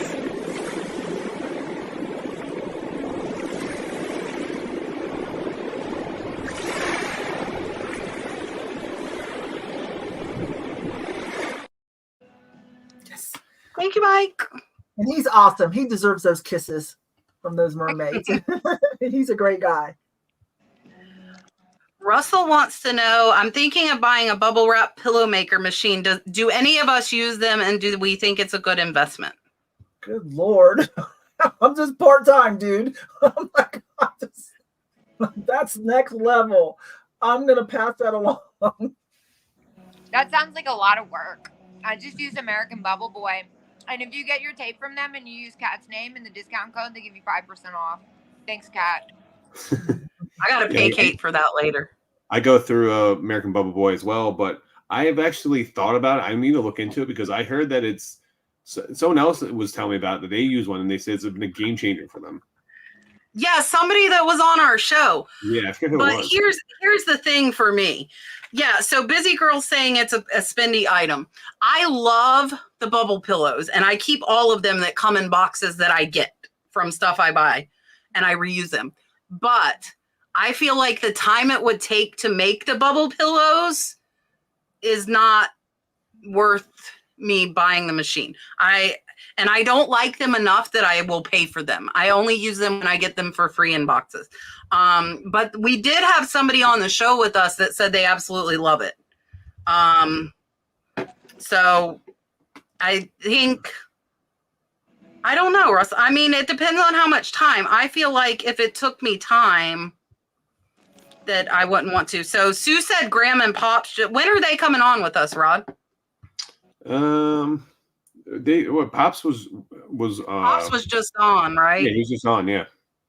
Back in December. Yeah, so Pops was just on. So maybe Russell, reach out to Grams and Pops. They're here on YouTube and see what they if you use child labor, that's a good idea. It works for Commonwealth Picker, so maybe Dalton could operate a bubble pillow machine.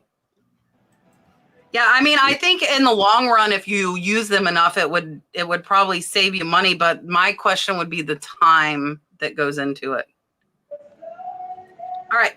Miss Linda says she has 20 new humidifiers. They're identical. Most boxes are damaged with creases or tears. The inside packaging is okay. Would you list them separately or one multiple listing that the box is original but damaged? Oh, that's a good question. I guess. Oh, wait a minute. Except for most all the boxes are damaged. Can I pass on that? I don't do the volume. Yeah. That's a good question. I'm leaning toward to save time a variety listing, but let me let somebody better answer. Yeah, I don't know where we're going with that one. So I'm assuming they're referring to the box that the humidors come in, because if the humidor had any type of damage, manufacturer box, because the humidors have to have a proper seal on those to protect the cigars. That's what keeps the cigars fresh. I've sold humidors in the past. Yeah, I'm sorry. Humidifier. Oh, humidifier. Oh, it says humidors. Ha. Okay. Reading's fun now, guys. Make sure you know how to read. Apparently, I don't. I would sell them. As I would normally do, this is what I do when I have a multi-quantity listing and I have items that like one has damage and I have like 5 or 10 of the same item. I literally take a picture of the worst item, put it up as multi-quantity of 10 items. If it's just some slight damage to it, I take the picture of the worst one, put it up, and just say, boxes has some slight wear to it, has some shelf wear to it, but the item's still brand new in package, and just let it fly. And that way you don't have to worry about going through. Anyone you ship out is going to be at least that level or better going forward. I like that idea. Yeah. I agree. Yeah. With my boxes, that's what we did. We took picture of the worst damage, like the worst crease, the worst ripped. And that way we said, you won't get this exact box. You'll get one out of the stack. The worst box is pictured. And if they get a better one, they're happy. I would do one listing. We took a picture of the whole stack. So they see, okay, here's 20 humidifiers. You're getting one of these. And you could put exactly what you told us. The boxes are damaged. Inside packaging is okay. It's a new item, and leave it at that. I would like to use the term shelfware, because that's what, when the items are thrown on the shelf and they're passed around, stuff like that. So instead of damage, because shelfware sounds a lot lesser as just a lighter word, I guess you can say, for your items. Yeah. Richard is in the house, Otnip Drop Flips, and he has started a new channel. So he wants to know, when you start a new YouTube channel, what is the best way to get your name out there? When you start a new YouTube, collab with people. But listen, you can't. Oh my gosh, can I get crunchy? I mean, if you want to get crunchy, get crunchy. Listen, Kate's crunching. Be consistent is a good one, but to get your name out there, utilize other social media like Instagram, TikTok, and whatever, and also collab with people. But listen, you can't just go in cold. Like, go network and make friends first. Okay, like if you're brand new, like, come into Cats and play around in the chat for a while, make some friends. Don't just be like, hey, I'm here, I'm entitled, like, support me, shout me out, help me grow. You got to give something back to the community too. Okay, I'm sorry, I'm a little crunchy about this, because the bigger you get, people start hitting you up like you won the lottery, and like long lost cousins come out of the woodwork, like hey babe, hey, I'm like, wait, and I don't mind helping people, but come on, you got to give back too. It can't just be all that transactional. Like, you got to put in some effort too, because most of us have worked really hard to grow our channels and our social medias. Like, give something back too. Okay, don't just come in like boom. Do you know what I'm saying? Start networking in the chats and things like that. Okay. All right, that's enough of me. Sorry, I got crunchy, but there it is. I'm dealing with it right now. Sorry, you guys. This was fresh, off the stove. I was just waiting for Yvon to tell us how she really felt. that was my PG version of crunchy. Yvon, I pass. I can't go after that. So Richard, I know this is your second channel with this, and you're trying to grow more or less a picker channel, and then the other channel is like a flipping channel. So, I'm currently doing the same thing, but reverse. I have a picker channel, and now I started a second channel called Flipping and Punching, which is more the business side of stuff. And one thing that you don't want to do is you don't want to steal your viewers from one channel to another where you hurt your original channel. You're almost going to find you're going to have some crossover with that, but some people prefer the flipper videos over the picking videos. Like, for me personally, I watch nothing but flipper videos because I go out and pick. I know how to pick stuff, and we all pick some of the same stuff when we're out and about. But the flipper side, I like the business side more things. So you just gotta find your niche, find what you want to do with that second channel, how it's different from your first channel. But she hit the nail on the head about networking. I just saw you at the Trash to Cash event. You were down in Orlando networking with everyone there, passing out your stickers and promoting your channel there. That's a good one. Come in this chat's a really good one, but be everywhere. That's one thing Kat told me when I first started, is be everywhere, because it's just like if I drive down the road, if I see a billboard, okay, I may just look at it, but then if I see it on the bus stop, if I see it, I hear it on the radio, you keep hearing it over and over and over again, people are going to start remembering, like, hey, what's this Ford Pinto picker? Let's go check this out. So, you'll have a better chance growing this channel than your flipper channel, because a lot of people like the treasure hunt. They don't like the business side of things. That's why American Pickers, that's why Pawn Stars are so popular, because people like the treasure hunt, but they're not pickers. So you should be able to get a lot more growth in this channel than your first one, to be honest with you. Yeah, and I mean, I use this channel to promote my second channel. And I agree with Rod. People like the picking videos more. I actually almost get as many views on my second channel on videos with 10% of the subscribers. Okay. I have about 8,000 subscribers there. I have 77,000 here, and I get almost as many views on my picking channel. And, also, I would say Instagram hashtagging keywords. Like, I'm like this close. If you're not following me on Instagram, cheap plug, I'm like this close to 15,000 followers on Instagram. So if you're not following me there, I share like my bolos and my sales and motivational stuff and the stories now. I used to post them. Now I do stories, but be everywhere. Yes, we do need to get, I second that motion. We do need to get Kat to 100K. I'm not going to argue with that. At the rate I'm going, it's going to be about 2.5 years, but I will still be here in 2.5 years if it takes that long. It takes a different time for everybody. And, you know, you just got to keep plugging along and hope for that one lucky video, like my teacup video. It's been a little rough lately. I'm curious, Kat, do you think people in the chat here are more into picking channels or flipping channels? Because we talk more about the business side of things. I think in this chat, it's flipping channels. Yeah, I think so too. So guys, let us know in the chat if you guys if you prefer flipper videos or picking videos. Kat, yeah, Kat. Yes, Kate. Kate. I might be late to the party, but why do people have 2 channels? Why wouldn't they just have one? Great question. So it's a completely different audience. So a lot of people like to watch people find the stuff, but they don't give a crap about my sales. So they'll watch like me at yard sales or at the thrift store, but they don't give a crap about what I'm selling. They just want to watch the thrill of the hunt. Yeah. And so separating them out finds, like, there are a lot of people on my second channel that have no clue who I am here because they don't care about the business side. They just want to watch me find crap.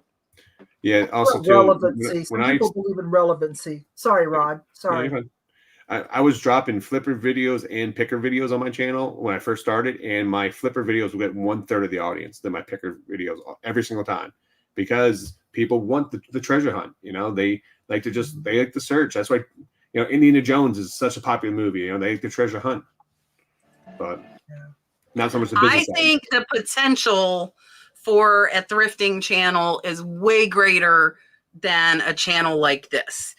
So it because of what Rod said, like, think of American Pickers and like Pawn Stars, like the general population will watch that. Yeah. And you'll get hurt on YouTube if somebody's only clicked. So say I did 1 out of every 4 videos was a thrifting video.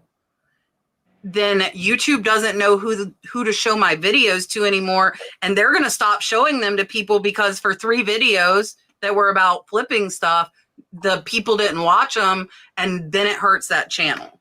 I was against it forever. And now I have split them just because I think it's a different audience. Some of it crosses over, but a lot of it is a completely different audience. Also, too, you can do a lot more on the business side of things, too, if you have like a flipping channel. Like if I'm at a yard sale and I want to say I have my Resale Genie as a sponsor, you know, they're promoting their tax. I'm not going to pick up this mouse and be like, hey, I found this mouse for $1. I'm going to sell it on eBay for $10. But you know what? But that's $10. I'm going to use my Reseller Genie to put my stuff in. Like, I can't do that in the middle of a yard sale, you know. With a flipper video or stuff like that, you can talk more about the business side. You can use more your affiliate links, stuff like that, from that business standpoint.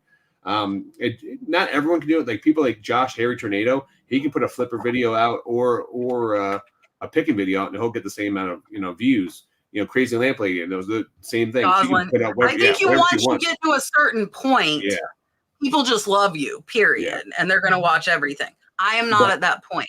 I don't know if I'll ever be at that point. So that's why I decided to split them off and do the separate. And so far, I mean, we'll see. Maybe. There's a hit and there's some 50-50 in the chat on what they like, but there's definitely a wider audience for thrifting, and YouTube knows exactly who to show it to. And it's a lot more people. Yeah. Am I supposed to answer this question? Yeah, might as well. So. I can make you big if you want. I mean, you're the only one eating popcorn here, so. I don't have popcorn doodle dust fingers because I strategically picked something that had a candy glaze coating that wouldn't give me nasty fingers. She's smart. Not her first rodeo.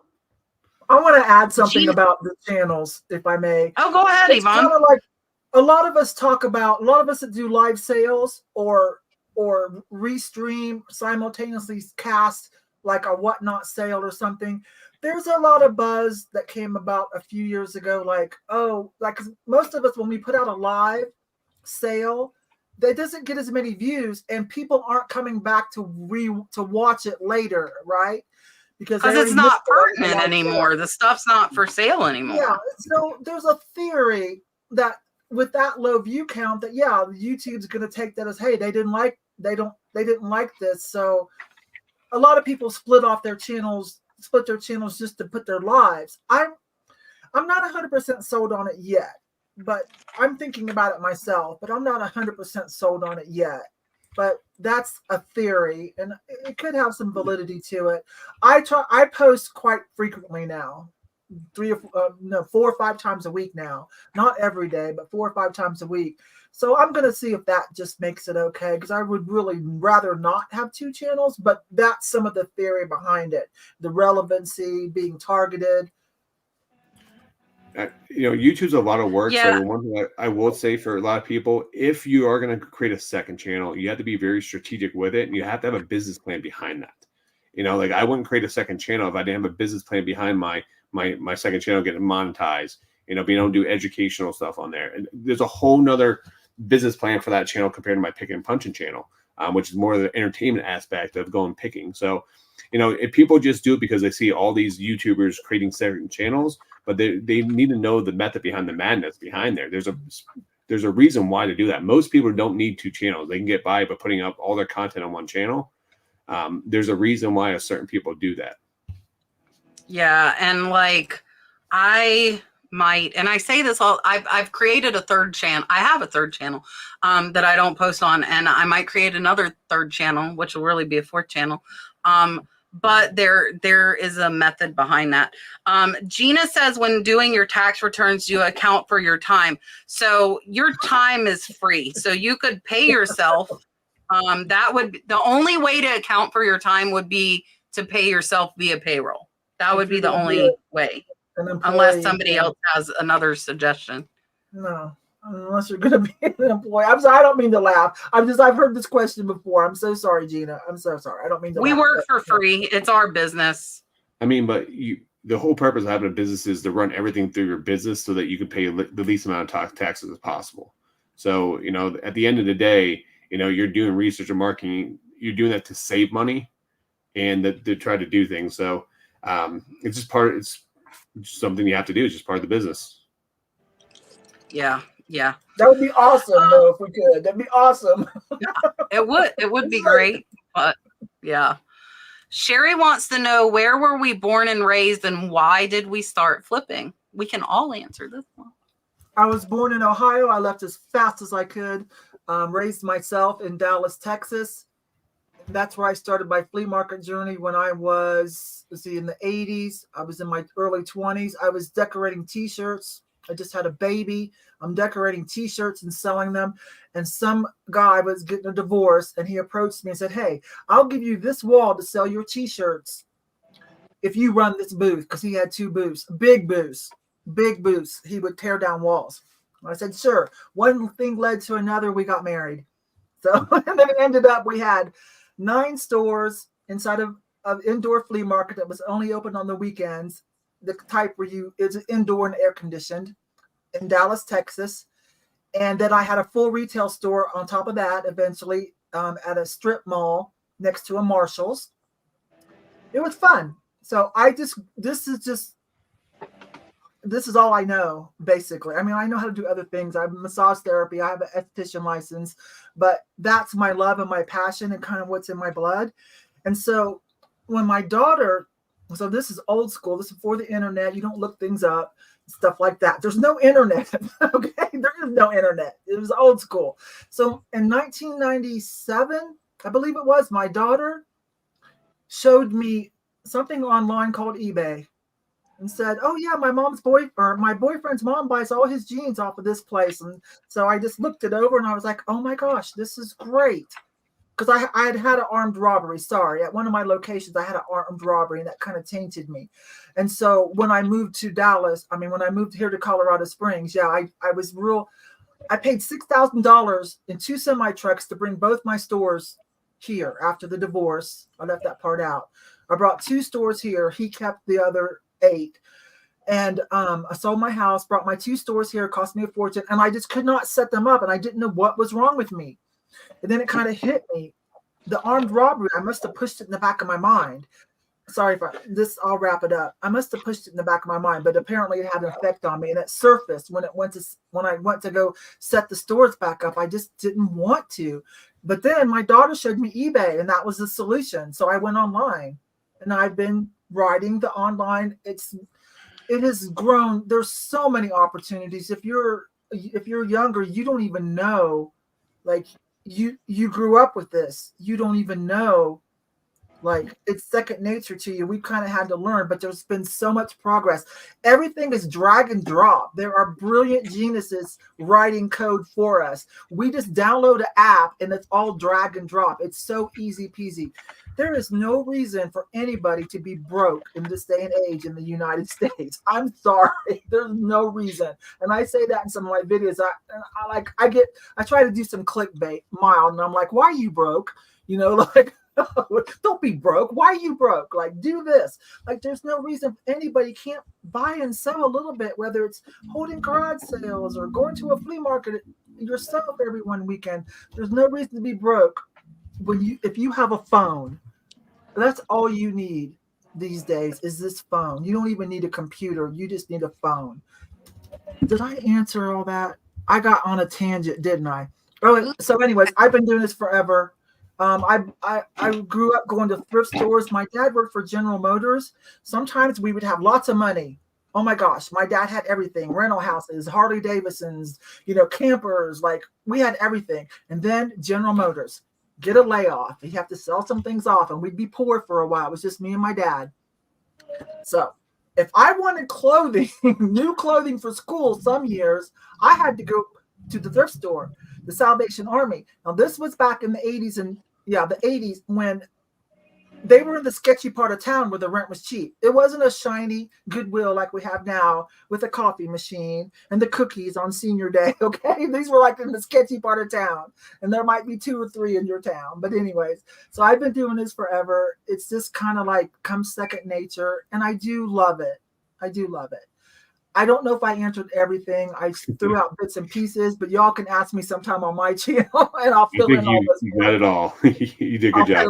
I know I dropped some bombs, didn't I? Yes. I'll fill in some missing pieces about divorces and moving and blah, blah, blah. Okay. Pass that along. Top that. I'm not going to top that. No, I know. You have a good story, too. I saw it on Burner Brothers. No, your story is awesome, too. Okay, well, the abbreviated version would be I sold my Airbnb, which was decked out with weird stuff to the nines, and I put an ad on Facebook Marketplace, and I didn't take it down, and I ended up moving out into the country after the house sold, and I had no idea what to do for a job, so people kept messaging me on Facebook Marketplace asking me for stuff in the photos, and I said, well, I don't have that, but I know where to get it, and that's how I started. And where were you born and raised, Kate? Oh. Crap.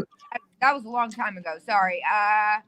Where was I born and raised? Washington, D.C. Washington, D.C., okay. So I am born and raised in Pennsylvania, about an hour outside Philadelphia in the Lehigh Valley by Allentown, Pennsylvania. And why did I start flipping? So I have a very unique story. I'm a 3rd generation picker. So I've actually started, my grandparents would go out, and my grandma volunteered at a local church thrift store, and she would get all kind of cool items there. And then my grandparents would go out yard sailing, and I would go with them, just go yard sailing every once in a while. And then they would set up at the flea market, and I'd set up at the flea market as a young kid, just selling my sports cards. And then my dad worked at the Just Born Candy Factory, which is like Mike and Ike's and Peeps and stuff like that. But he worked a steady middle shift, and my mom my mom took care of all of us. So my dad had to work a second job. He had a hauling and tree service business. So during the day, he would cut down trees, plow snow during the wintertime. And then he also would do hauling all year round. So me and my dad would clear out people's houses. I can't tell you how many people died that don't have next of kin. So we had some deals with some probate lawyers, and we would go in and clear out the houses, take half the stuff to the dump, the other half he would just take to a local flea market auction and then auction stuff off. So my dad was always a picker, and then I just kind of grew up in the business, and I started going out buying stuff. And my mom tells a story that when I was like second or third grade, I got a call from the principal because I would go to the candy store, buy 1-cent candies and take it to school and flip it to kids at school. And then principal would call and I'd get in trouble for that. But I just always bought stuff. I'm a big, see behind me, video games and the toys over there in the corner there, right there. But always collect toys and video games. And if you're a collector, your hobby gets to be extremely expensive. And I just started to buy big lots of stuff, take out the ones I wanted so my collection would be free, and I would sell off the other stuff. And then I was like, well, why don't I do this? This is working out real well. I'm getting all this stuff for free, worth thousands of dollars now. Why don't I just try to buy stuff to resell too? And then it just kind of snowballed. So I started selling on eBay in 99 when I was still in high school and early adapter. And here we are. Yeah, so I was born and raised in Jacksonville, Florida. Much different environment than what I am in now. I'm in the middle of the country now. I actually, and I just lost my brother 2 weeks ago. That is who inspired me to do what I'm doing. He used to buy U-Hauls and storage units, and I was a kid. He was 20 years older than me. So when I was like 8, 9, we'd go over and he had like a whole house full of stuff. And he was like I am, like natural born hustler. He was always doing something to make money. And so I grew up around him with that. And I was like Rod, I was buying candy at Sam's for cheap, and I was selling it in middle school to make more money. So mine started young as well. And then when I had my oldest son, he's 24 now, in 99, when Rod was in high school, I was having a baby. And I say, like, same thing as everybody. It's like an extra way to make money. I was a stay-at-home mom. My ex-husband was in the Navy. So I wanted, thank you guys for that. I appreciate that. He is my mother's age, so he's not young. And he lost his wife and his daughter. So he's had a rough patch for a while. And we're not sure what happened, but, I'm getting chills now. So I started selling plants from the nursery next door, a plant nursery, because I could go get them after they sold. So he had like thousands of the same kind of antique roses, and I would sell them, and then I would go buy them from him, and then I would sell them, and did that for a while. That was my first stint on eBay. And then when the kids were like 7 and 9, I worked at a plant nursery, got wholesale plants. That's why I said I wish I knew about the plants, because I know all about selling plants and where to get them. Sold plants on eBay because a lot of the plants in Florida you can't get around the country. So stuff I can get here for 50 cents, I could sell for $10 on eBay. And people were sending money orders and all of that. And then I opened my own plant nursery. And then somehow I got sucked into YouTube about 5 years ago and was watching people open pallets. And I am all about a mystery, man. If I can buy something, I don't know what the hell's in there, that's what I want to buy. And like my husband hates it because like I am like mystery box person every time. So we started buying pallets, and then I figured out people return things for a reason. Most of the time people are pieces of crap and would put the wrong item in a box, and you'd see this amazing box and it would have a Walmart item in it. And so I stopped doing pallets, and then I wanted to be, the whole thing this time has been being home with Dalton. And we lost 4 babies before him. I wanted to be home with him. I'm not 20 and going to the bar and like throwing my kids at my mom, you know. I actually, this time I'm like, no, like I need the kid. So wanted to be home more with him, and it turned into what you see now. Started my YouTube pretty fairly early on. If you want to see the journey, you will see Dalton learn how to walk. If you go back to my first videos, Dalton was just learning how to walk. He's now in kindergarten. And it, you know, I love it. I love that you can change it. I am totally squirrel. I get bored very easily. And with reselling, which is one of the things I liked about nursing, you can pivot and do something completely different without missing a beat. You know, I just bought hundreds of pounds of lace because I'm crazy like that. And in my daughter's car outside, there are fishing poles and fishing tackle. You know, you can do so much different stuff. And yes, I am advanced maternal age. That, you know, it's the lovely thing they term you when I had Dalton. I was the old mom. I had Dalton when I was 40. But yeah, so I love being able to switch and not, like, if you get bored, just change it up. Like Kate said, you know, like, there's no reason to stop doing it. You can do totally different thing, kind of in the same realm. That now I'm rambling. Yes, Kate. Can you do me a favor, Kat? Yes, ma'am. Can you start dominating the whatnot plant category? I mean, I could if they're going to give me something. Don't challenge her. What are the odds of me making the plant category plug and then you telling that story? I'm just saying. I know.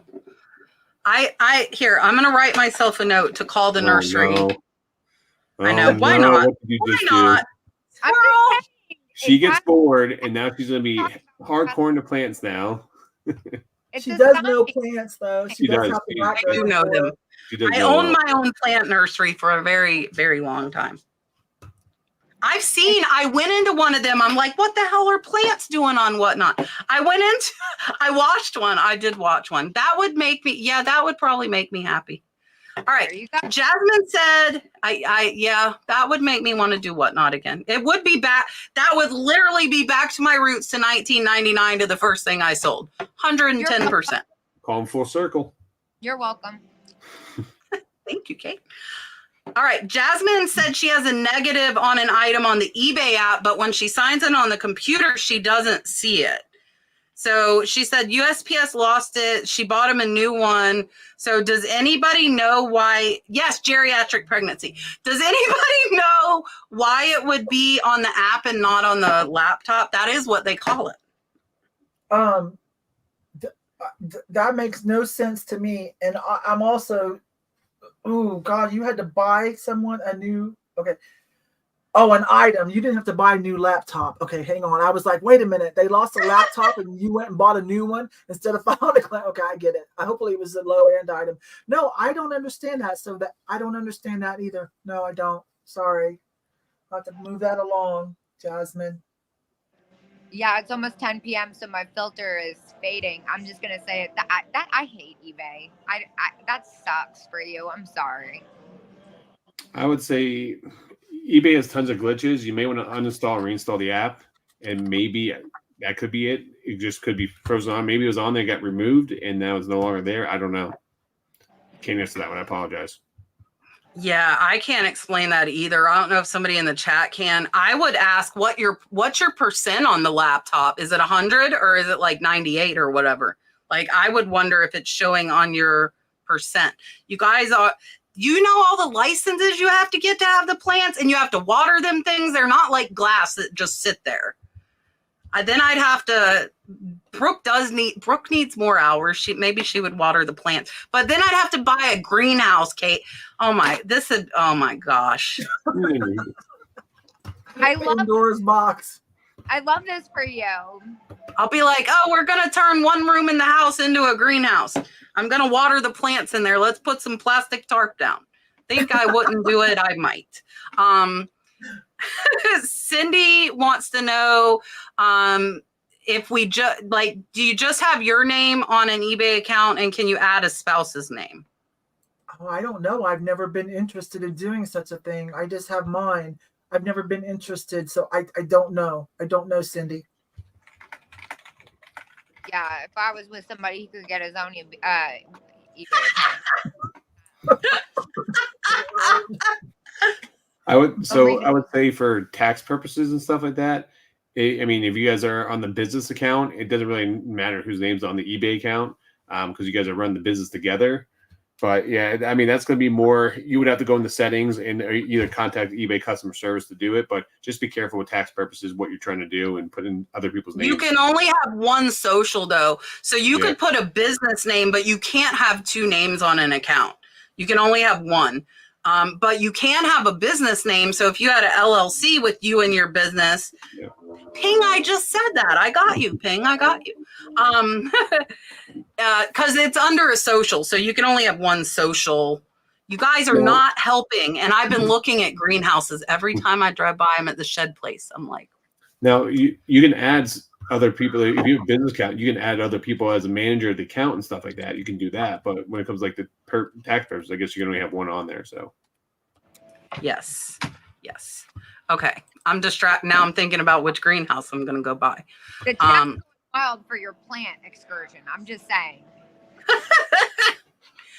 All right. Yvonne, do you decorate your booth for the holidays or do you just put seasonal items in for the holidays? Yeah, I answered Brenda. I do decorate the booth for the holidays, but only a section. Like I'll take a section and like say Christmas.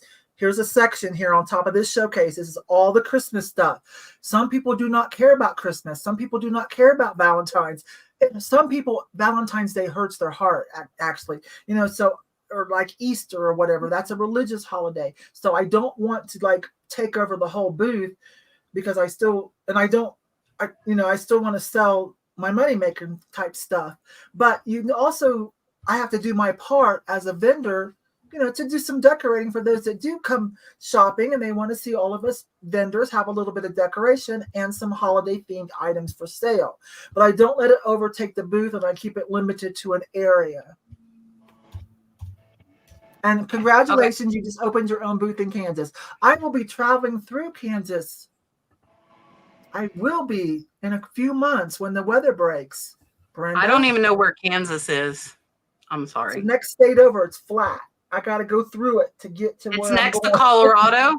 I really don't. Yeah, to go. I know the southeast, and I know the very northwest. If I want to go to Ohio, I got to go. The East Coast. Through Kansas.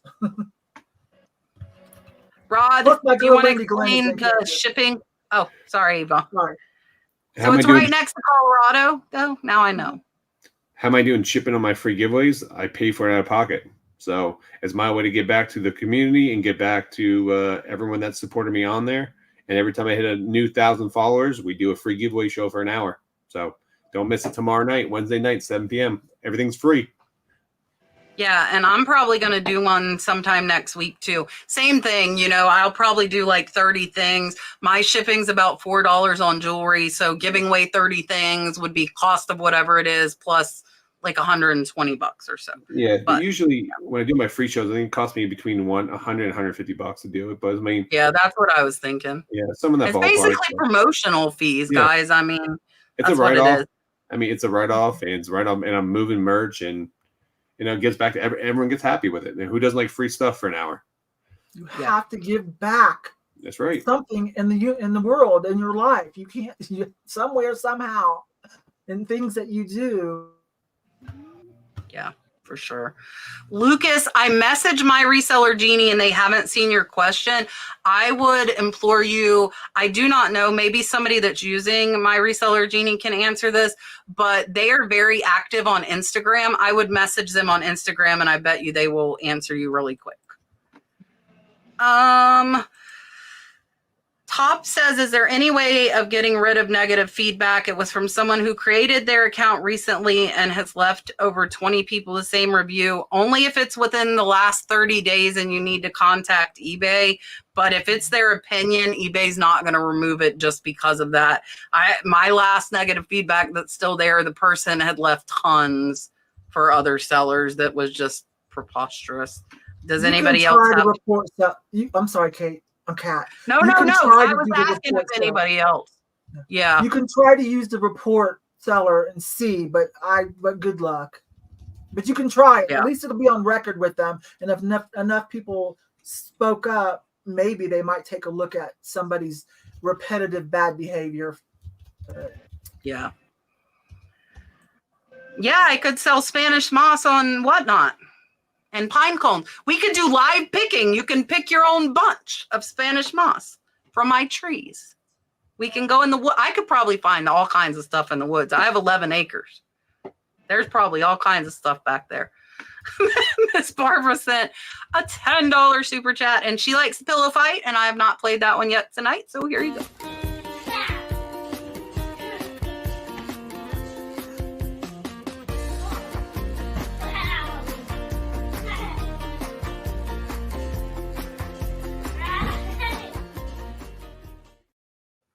Oh, my reseller Jeannie just responded. Let me answer your question. She said, no, we recommend using a laptop or a device with a larger screen. You can access my reseller Jeannie and use a few small features from the phone, but they don't have a mobile app yet. It is best to use a computer, laptop, or iPad. There's your answer. I told you they are fast. I answered this one in the chat. I will put it up here anyways. Does anyone know if district collects sales tax? They do. Any online platform legally is responsible for collecting sales tax, and I think 7 of the states. So, Yeah, like my big cartel does, Shopify does. If it's an online platform, they legally have to collect sales tax. Rod, are you simulcasting? I have never done one, so probably not tomorrow. No, I'll just be in Whatnot only. Have you done yours yet? I figured mine out where I put it on YouTube and Facebook. I'm like, I put it everywhere. Yes, Kate? Why don't you simulcast, Rod? I've never done it, so I need to start doing it. I just haven't done it yet. So you should turn that feature on. Okay. You're welcome too. Yeah, I couldn't get it to connect with Facebook forever, and then it finally did. I mainly simulcast to try and get people to come over from the other platforms to Whatnot. But I haven't thought about, like, I don't know, same thing like the live sales, like Yvonne said, because they're not viewed after. But I think you could probably delete them. SR1 says there's been some drama regarding counterfeits on Whatnot. I'm concerned that drama may discredit the site. What are your thoughts? Well, eBay gets the same kind of crap, and they have survived. Granted, they're bigger, but eBay does take it seriously. The issue I'm having with Whatnot right now is they're not taking it serious. They've got some real problems over there of people selling fences, selling stolen merchandise, and counterfeit items. I think they are trying, but they're not as aggressive as like eBay at doing it, and they are going to have to pick up that ball or endanger their own future. It's a problem right now. Well, I mean, I don't see it as an issue. I feel like, look at who's selling it, right? So there's sellers who have little blue check marks who are Whatnot verified. If you're buying something that's, like expensive sneakers or something like that, I would be more trustworthy of someone who's Whatnot verified versus somebody who has 800 followers who's selling them for $5. I mean, they're trying. So here's the thing. With any platform out there, you're going to have counterfeits on there. I mean, the bigger the platform, the more issues you're going to have. To say that Whatnot's not trying to stop it, yes, Whatnot has taken many steps. They've kicked people off the marketplace already. They have removed people. The thing is scammers are always going to be one step ahead. So especially, we got to remember, eBay's been around since the mid-90s. Whatnot's been around 4 or 5 years now. So they're in the baby stages of this thing. So they're going to deal with issues as they arise. That's how you learn, especially in this business. So yes, I've actually spoke directly with Whatnot in regards to issues with other people having that conversation with my rep and talking to them about that. And they are taking steps to crack down on stuff. But there's a process they have to go through. It's just not as easy as just removing someone off hearsay. They need proof. They have to go through a whole step because you're removing someone's livelihood too. And with the returns, they make them send it back. So I would assume they're making them send this stuff back, and then Whatnot's checking it out, and then they would kick them off if they then have proof. I don't have any other thoughts on it. Yeah, really. Whatnot does take that stuff pretty seriously. Yeah. Look, see, Kate's rocking the Bengals. She's making Bengals popular right now. Miss Linda said she's trying to get it in. She wants to thank me and everyone today and in the past.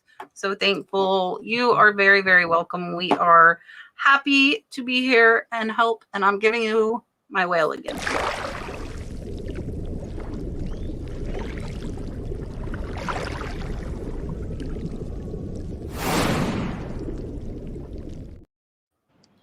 Yay! All right, one more question and then we are piecing out. I did not do giveaways because I wanted to shake it up and make you guys wonder what the hell I'm doing. And they probably will be back next week. Let's see. Hold on.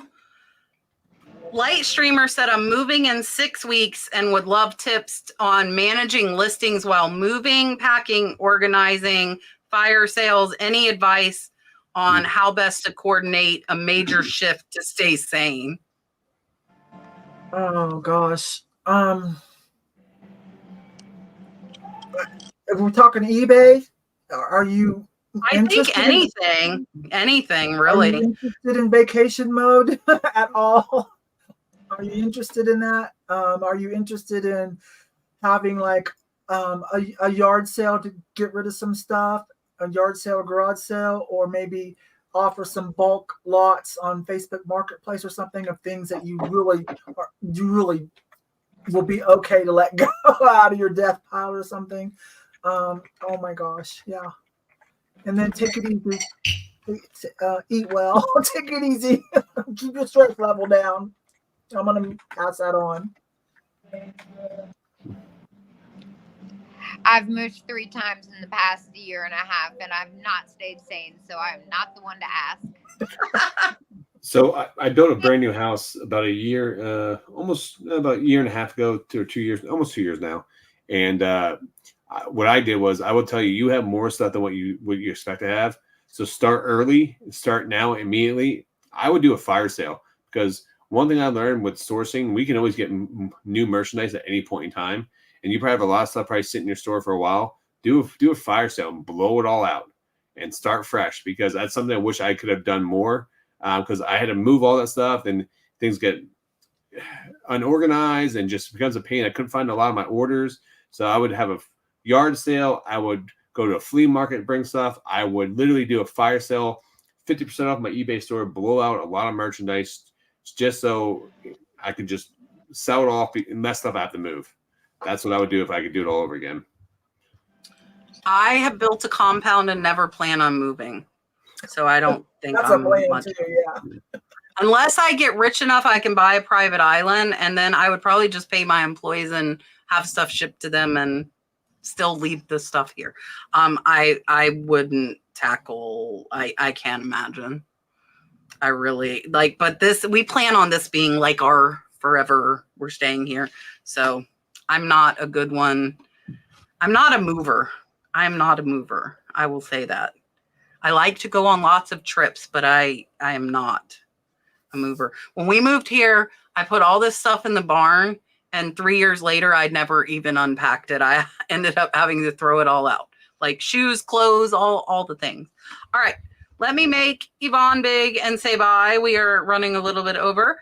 And then Kate, now that you can see her in her banglies, and then me and Rod will tell you what's going on. So here's Yvonne. Hi, you guys. Thank you very much. It was fun tonight, as always, when I come over on Cats. Listen, if you don't know me, I make lots of thrift with me static videos. I try to add information in there as well. I do live sales every Monday on my YouTube. I do trains on Whatnot randomly. I've got one coming up this Saturday, hosted by My Flipping Van Life, Standy, and a lot of people in that you will recognize the name, starting with Standy all the way down. Kate's in it, Dagny's in it, Well Swan Mike's in it. It closes out with sunny Las Vegas. So I hope to see you on Whatnot for that. Otherwise, if you don't know me, maybe check out my channel. Thank you very much. All right, here is Kate. It was good to see you, Yvonne. You can follow me on YouTube, follow that Bug Vintage. You can also follow me on Whatnot, follow that Bug. And I am on my way to go meet up with my friend Mike Wellswung. You should also follow him on YouTube. He just started YouTube. and on whatnot. And we are going to go meet up with the Burner Brothers and see what they have in store for us at the heart of Ohio. Perfect. That sounds fun. Rod, what is going on? So I didn't drop a video today because my video got deleted. So I have to redo it all tonight and redo it. So my new video will be out tomorrow. Make sure you guys check out my second channel, Flipping and Punching, for more of the business side of things. But tomorrow night, me and Mrs. Punchin will be doing an all-free show on Whatnot. She'll be joining me. We'll be giving away everything for free at 7 p.m. Eastern Standard Time. So make sure you guys come check that out and come hang out. I will be live on Whatnot tomorrow night with over 30 J. King gemstone necklaces and some more sterling and vintage and estate jewelry at, I don't remember what time it's on Whatnot, but it's not late because I don't want to do late shows anymore and I schedule them myself, so I don't have to.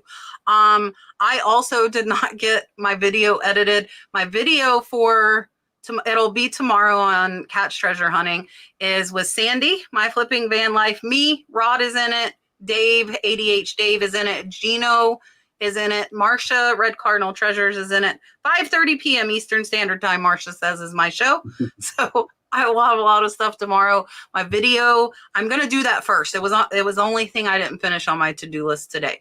So there's going to be more interaction. I'm not voicing over it, which is killing me because I'm a voiceover. I am not. I'm going to let you hear all of the interactions. And I appreciate Yvon and Kate for coming on, Rod for sticking around. And we have questions we didn't get to. We are here every Tuesday night at 8 p.m. Eastern Standard Time. Get the questions in early because a lot of times we cannot answer them all. And thank you all so, so much for being here. We greatly appreciate you. And we will see you guys next Tuesday. Bye, guys. And look out for Kat's new plant channel, guys. Stop. Bye-bye.